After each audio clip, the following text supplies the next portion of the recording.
বিশিষ্ট শিশু সাহিত্যিক ও কবি ভবানীপ্রসাদ মজুমদারের লেখা একটি ছোটদের ছোট্ট ছড়া আজ আমি পাঠ করে শোনাব।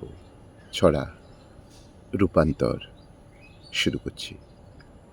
ফুল ছিল সে, বেশ তো ছিল, করল বেয়াদপি, নিজের দোষে ফুলি শেষে হলো তো ফুলকপি।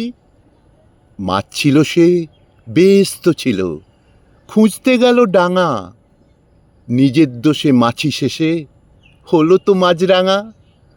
উঠ ভাবল আর কতদিন চুপটি করে থাকি, গজালো তাই অমনি ডানা, হলো সে উঠ পাখি।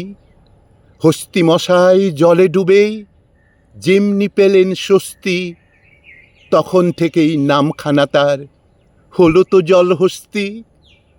কমলা লেবুর হলো যখন মিষ্টি সাজার লোভ, চিনির রসে ডুবেই তো সে হলো কমলা ভোগ। চিনির রসে ডুবেই তো সে হলো কমলা ভোগ।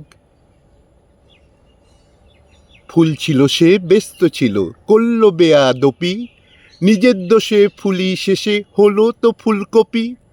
মাছ ছিল সে, ব্যস্ত ছিল, খুঁজতে গেল ডাঙা, নিজের দোষে মাছি শেষে হলো তো মাছরাঙা। উঠ ভাবল আর কতদিন চুপটি করে থাকি, গজালো তাই অমনি ডানা, হলো সে উঠ পাখি। হস্তি মশাই জলে ডুবেই যেমনি পেলেন স্বস্তি, তখন থেকেই নামখানা তার হলো তো জলহস্তি। কমলা লেবুর হলো যখন মিষ্টি সাজার লোভ, চিনির রসে ডুবেই তো সে হলো কমলা ভোগ। চিনির রসে ডুবেই তো সে হলো কমলা ভোগ।